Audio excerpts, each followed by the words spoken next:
I'm Mike Vardy. Meal planning is important because it prevents us from being a disappointed wreck when dinner time comes around and we have no clue what to make, or even if we have the ingredients to make the meal. It's a time and a money saver, but most importantly, it frees up valuable brain space. Creating a meal plan prepares us for the week to come and gives us peace of mind that we're organized and can feed ourselves and our family. That's why I do it, and that's why Plan to Eat helps me do it. Your subscription includes access to the Plan to Eat website and fully featured mobile apps on iOS and Android. And Plan to Eat gives you the tools to clip and organize recipes from any website, the ones your family loves and that fit your dietary preferences and needs. And you can create a meal plan around your schedule. Then what happens is the Plan to Eat software automatically creates an organized shopping list based on your plan. So sign up for your free trial at plantoeat.com/timecrafting. That's plantoeat.com/timecrafting. The coupon will be automatically applied to your account and can be used when you're ready to subscribe. It's valid for new customers only. Give Plan to Eat a try today.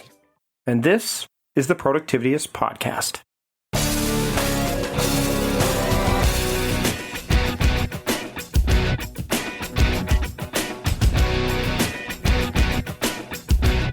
I've known my next guest for quite some time, and I love her work. We're going to get into the story of how we met and everything in this episode. But first off, let's talk about Deborah LeFrank, the guest on this week's episode. Deborah's a graphic journalist and memory collector, and she uses pens and papers to capture stories from everyday life.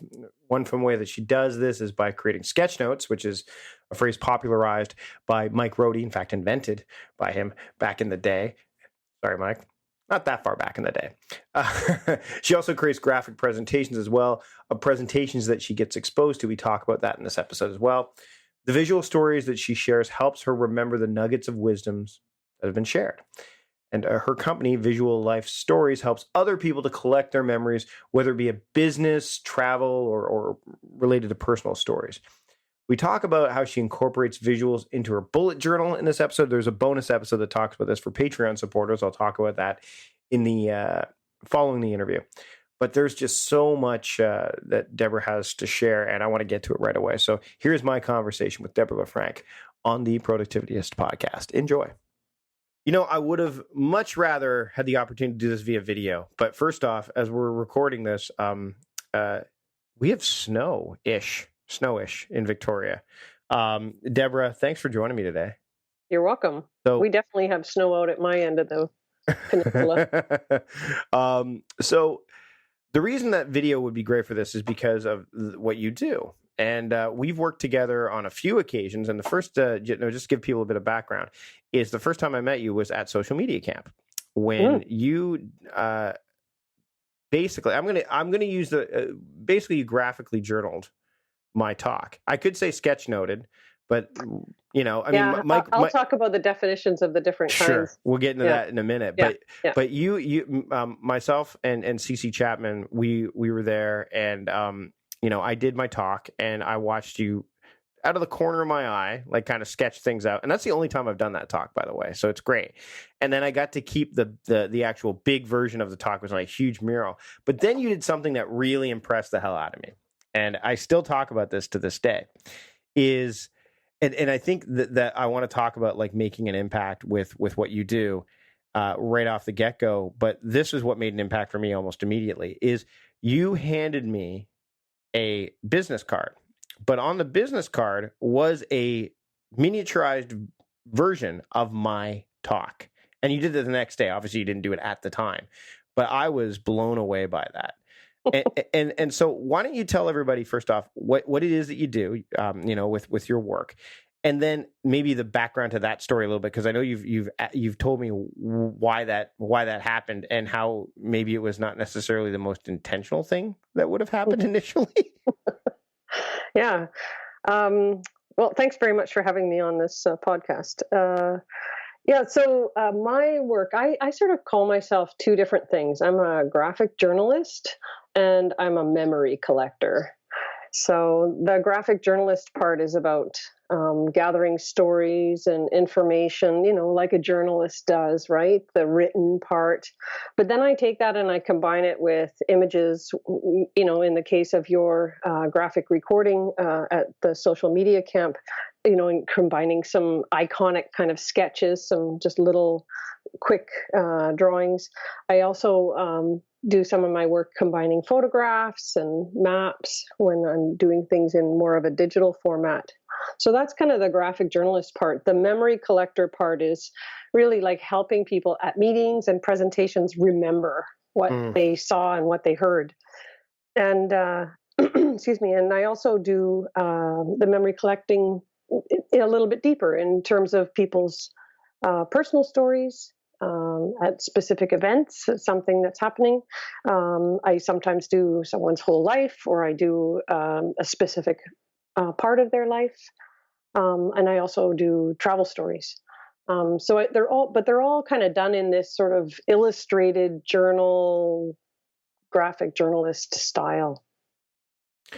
And in terms of the social media camp experience there, the way that happened was quite funny here, right? Because, at that point, I was early on in my career. Well, I was early on in my new business as my company, Visual Life Stories.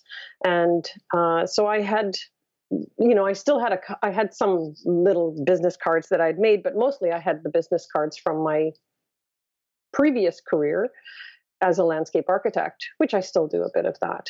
And so, when I finished the recording, I had taped up beside my recording some business cards, but I quickly ran out of them. And so I thought, okay, I got to do something. So I went and I had taken photographs of all the charts that I had done that day. I think I'd done 4 big charts, including 2 for CC Chapman.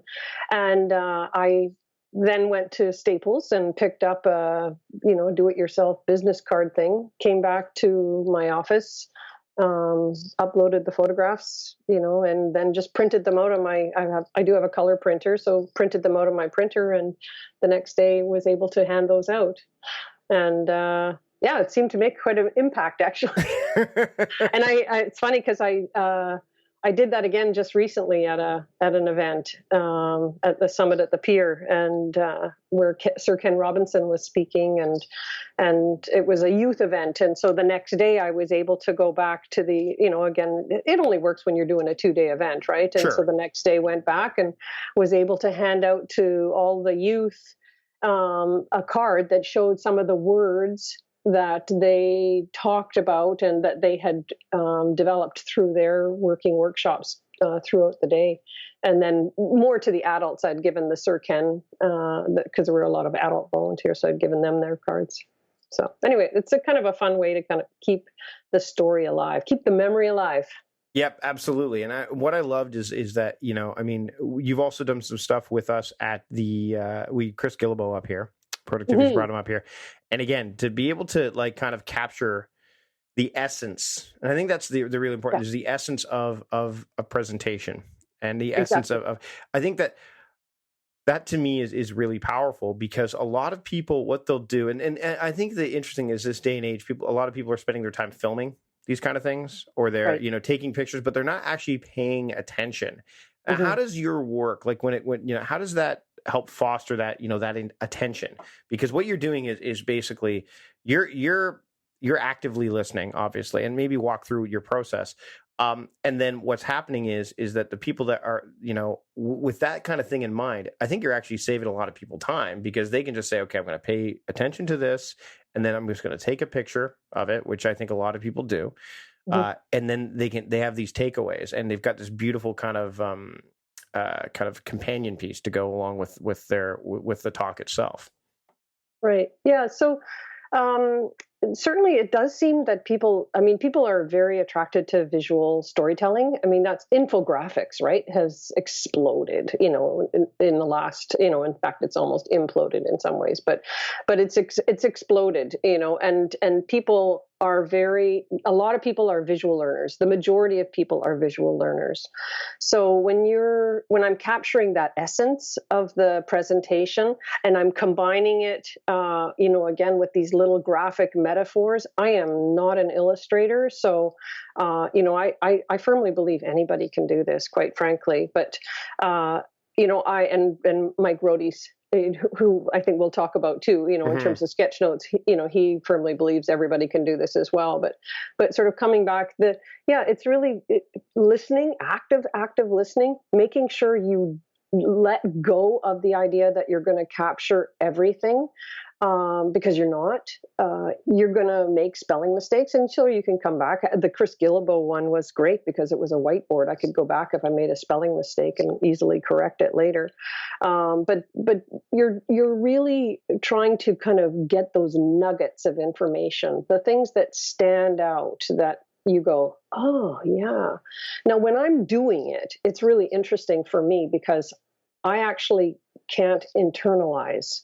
I feel like I'm deflecting. So the information comes in my ear and goes out my hand, out my pen. And I actually really do find that I have to go back and read the presentation in order to get it. Right. Because I'm spending so much time deflecting and just kind of, translating. So that's my experience. I'm not sure if every graphic recorder or graphic journalist is like that, but that's certainly my experience.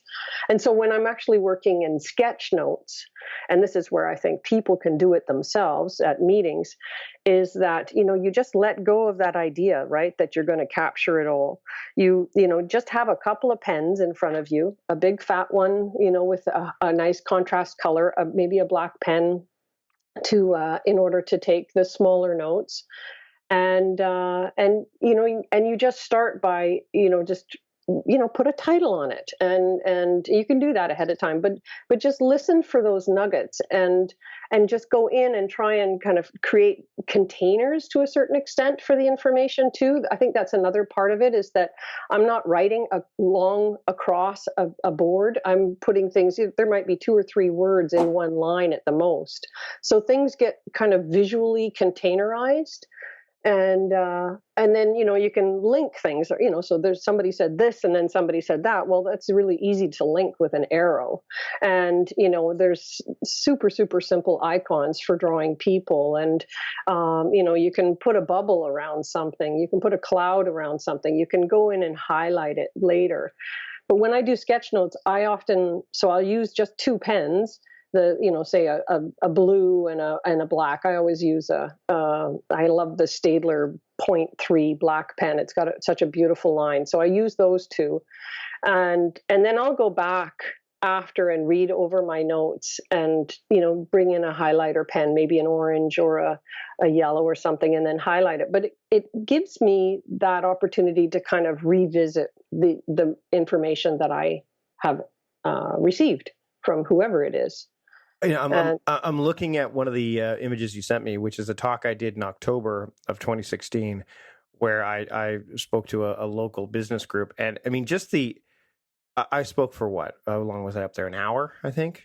Yeah, maybe 45 minutes. Maybe 45 minutes. And it's just, there's just so much that's there. I'm looking at it right now. And it's just so well done. How long? I mean, you're obviously, I guess, I was reading, and I've written about this too, Sarah Lewis's book, The Rise, and she talks about the difference between success and mastery, right? Success is doing something once, but mastery is knowing that, having that knowledge, but knowing that you can do it again and again and again and again. This is something that's an ongoing process for you. This is like a journey, really, right? Because, you're always going to try to make it, you're when you look at one of these, are you like how I am with writing, or even when I was doing stage work or when I do a talk, I'm like, you know what, I could have done that different, or I could have done that better. Like, do you find that? Absolutely. I'm looking at the same image right now, and I must admit there's parts to me that are just going, oh man, why did I do that? Why am I like, there's not enough white space on that particular piece of paper for me. I absolutely, it's about honing your craft. There's no question. And it's funny because so what I did for you in that meeting in October, that for me is a sketch note. Yes. The piece of paper is on my lap or on the table. I'm working, I'm sitting down, versus graphic recording, which is what I did at Social Media Camp for you, which is I'm up at the wall with a, 4 by 6 foot or 6 by 8 foot piece of paper. So that's graphic recording at the wall. Sketchnotes, it's more personal, and it's more in a book. Right. And so you obviously know Mike Rohde's work. Mike's a friend. Actually, as he's one of the guys that I was talking to you earlier about a newsletter that I wrote, and he's actually one of the people that email me personally to lend some support, which I thought was fantastic. Nice. What the whole movement of like the Sketchnote army and all that stuff that's going on, like how awesome is that? Like the fact that there's 2 books out there that I'm looking at, I have them on my shelf. Mike's gifted them to me. I want to take that on, right? So like, me, I'm like I talk about, you can start the year you want anytime you want, Right. Where does one start if they want to do this? I mean, obviously you can look in the books themselves and we'll have links to that, but where did you start when it came to this? Like, where did you say, okay, this is what I'm going to do, and then, build it out from there? Is there any particular tactics, or is it just kind of like just getting the ball rolling and doing consistently is kind of the earmark of how you can get better and better at it? Definitely doing it is the key, right? Is practicing and I mean, anything, whether it's a sport or doing podcasts. I'm sure the podcasts you did initially, you would look back and go, oh my God. But so, yes. So, maybe I'm wrong, but no, you're definitely, we all learn by doing. So for me, I mean, in my 20s, I took a lettering class. I took a calligraphy, italic lettering class. And because I always liked letters. And so I learned how to do kind of good letter forms. So I think that for me was actually a very early start in this. And then, as I mentioned, as a landscape architect, we have lots of conferences and meetings and presentations that we go to. And I was always taking my notes with a couple of pens in my hand, or even if I just had one pen, I was always varying the size of my letters and fiddling around. Because quite frankly, writing down everything that somebody says at a conference is the most boring thing you can do. And so originally, these notes that I took were actually really sketch notes when I look back at them. And I don't know if you've ever heard of a woman named Eva Lotta Lam. No, I haven't. She was the first person that I had ever heard of who used the term sketch notes. And I remember when I saw her book, I looked at it and went, oh my God, I'm doing sketch notes. I had no idea. And so it was really just a matter of kind of, for me in some ways, kind of pulling a few different things, an interest in letters and letter forms, and also, just an interest in the world that I was experiencing, which was the landscape architectural and planning world. And, these fascinating conferences that I'd go to, and I'd want to remember and reflect back on the information that I was receiving. I knew if I didn't take notes, I'd forget. And if I took traditional notes, I'd never read them. Right. And that was really a key for me. So, when I first saw her book, and she's put out a few different books, she goes to a lot of different design UX type conferences and takes sketch notes. And then she just takes all her notes and publishes them in a book. And there's no it's not at all like Mike's work, right? Where it's like, here's how you do it. Right. It's just here's an example of what this looks like. But she's in Germany, I believe, and she teaches classes and things like that. But I'm in Mike's second book, I didn't realize that. Yeah, I'm in the travel section. I'm just flipping to see which page it is. Here it is. It's on page 114. Well, we'll have to definitely link to that. I was asked, like Mike said, do you have any examples of stuff? Because I dabbled in it a little bit, and I wasn't good enough to make the cut of the book. My friend David Sparks has made there's several people in there that I know, but no, Mike's a great guy, and it's. I have to say I'm a very visual person, actually as we use Trello and Asana. I love the boards idea when it comes to certain things. I also like lists, obviously, but I'm very much into the, obviously when I'm looking at my Now Year calendar, which has very visual things. I love using 3M products that have the ability for me to do whiteboarding and all that stuff. So the digital stuff comes in later. Now, do you use digital very much? Because I want to talk a little bit before we wrap up about some of your productivity habits, specifically about the bullet journal. But let's talk a little bit about kind of whether or not do you use like a hybrid approach, or do you mainly stick to the analog sense of things when you're kind of building and the kind of work that you do? For my graphic work, I do both. So if I'm at an event live, then I'm just using the pen and paper. Right.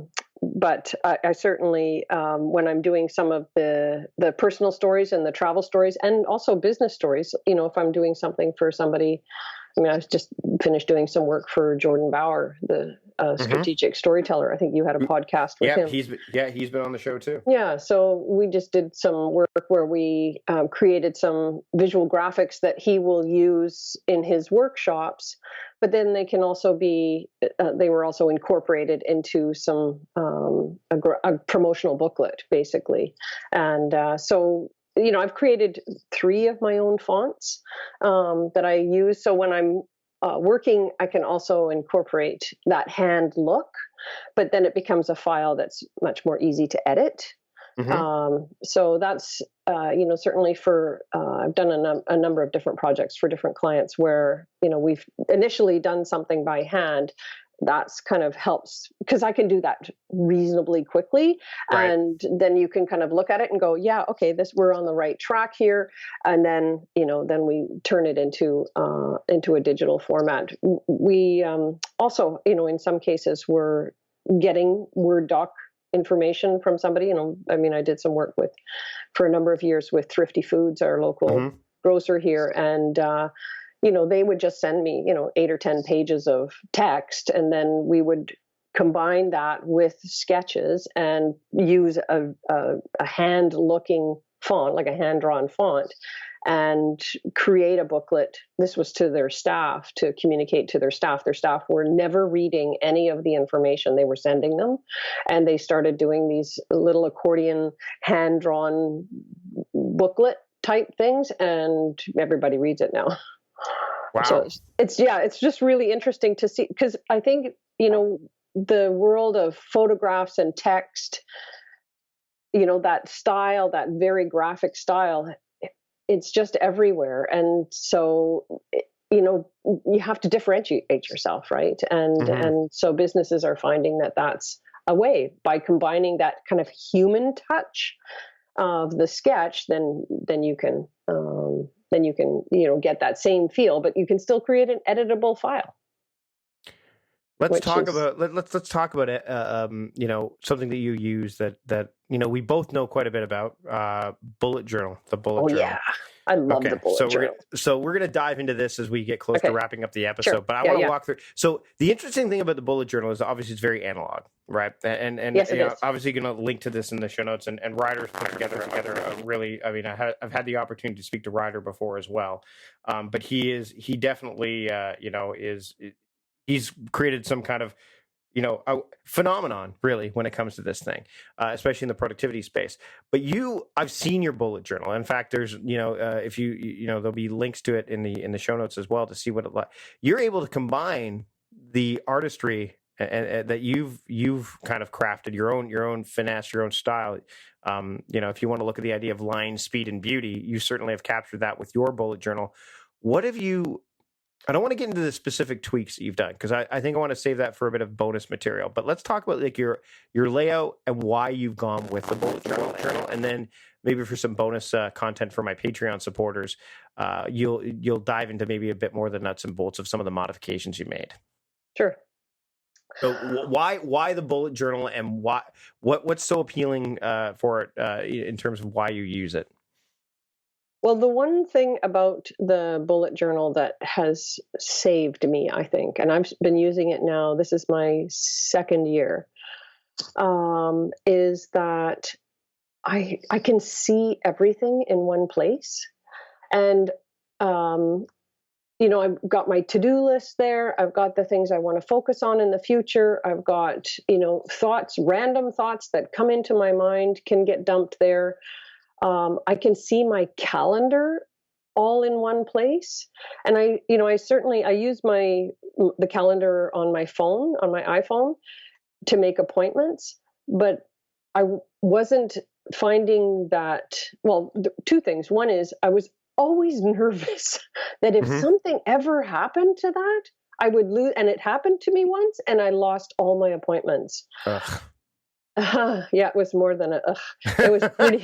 It was a bad scene, and so I want to keep this. I want to keep this clean for podcast purposes. Exactly. But yeah, It was really. Oh man, and so this allows me to kind of have a second place to kind of dump it, and also to see it in a kind of a whole.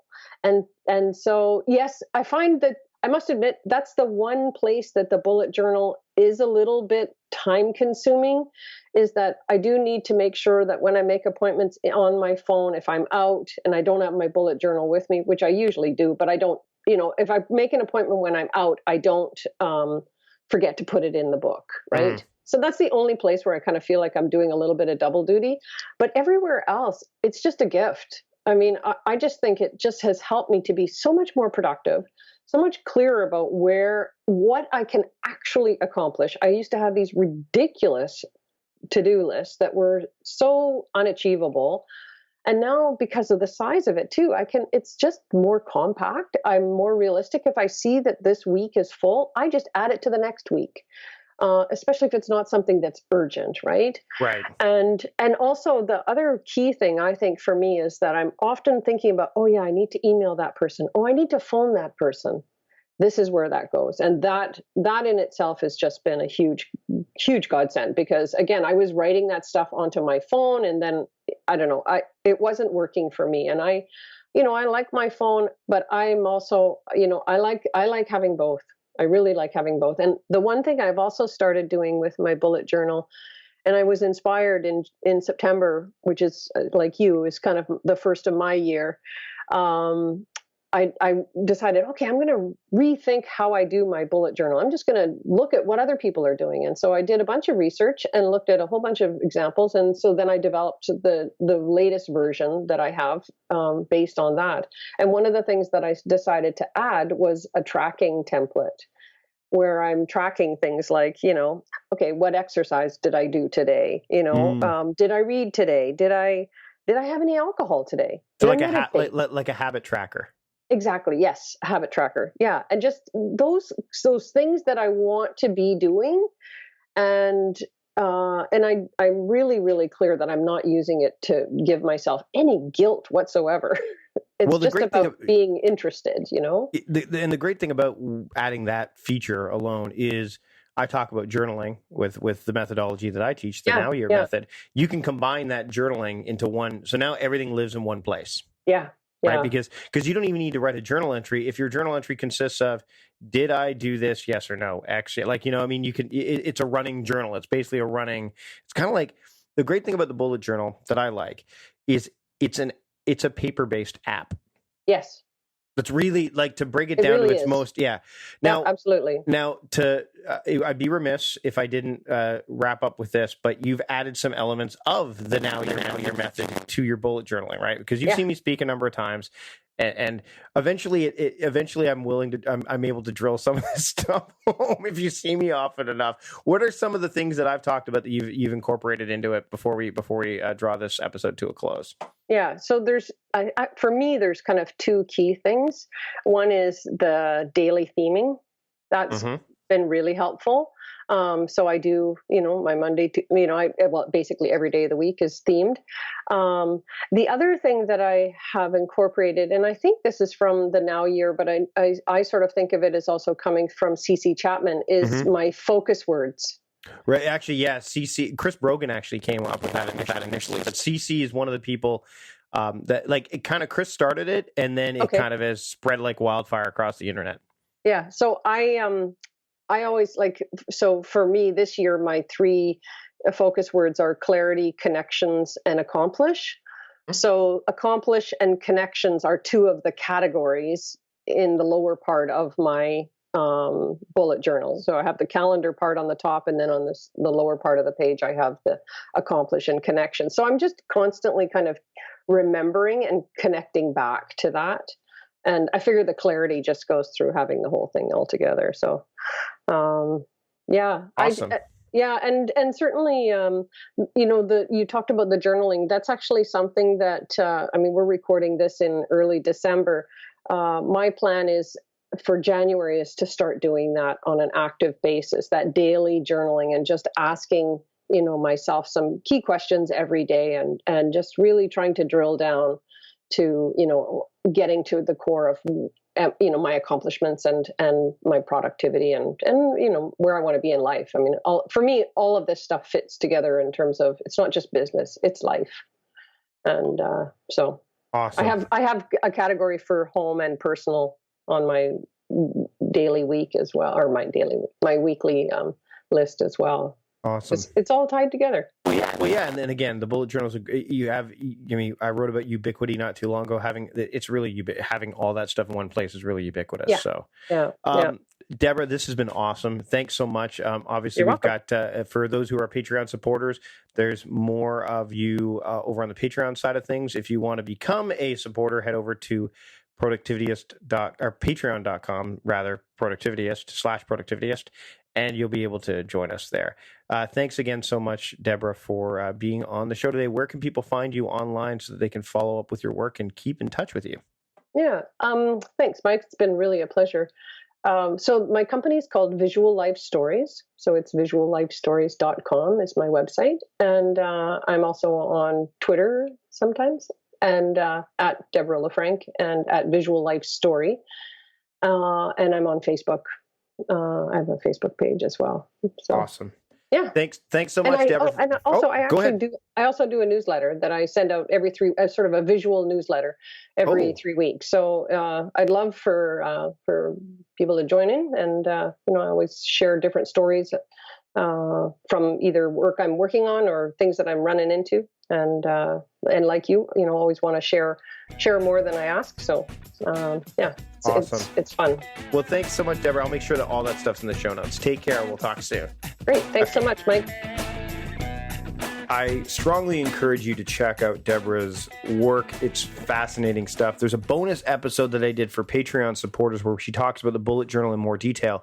If you are a Patreon supporter, you can check that out. Either it may, by the time you're listening to this, it's already out, or maybe you've not had a chance to look at it.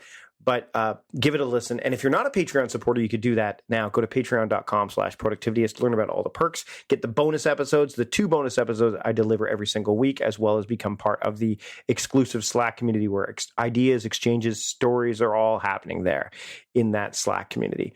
Deborah is a great person. I really want to thank her for being on the show this week. I want to thank all of you for listening as well. And I want to thank my podcast producer, John Polster. I recently uploaded a whole bunch of podcast episodes for him to do while I was traveling, and he came through in spades. That's it for this week's episode. Thanks to Deborah for joining me. Thanks to all of you for listening. And until next time, I'm Mike Vardy, the founder of Productivityist and the host of the Productivityist podcast, reminding you to stop guessing and start going.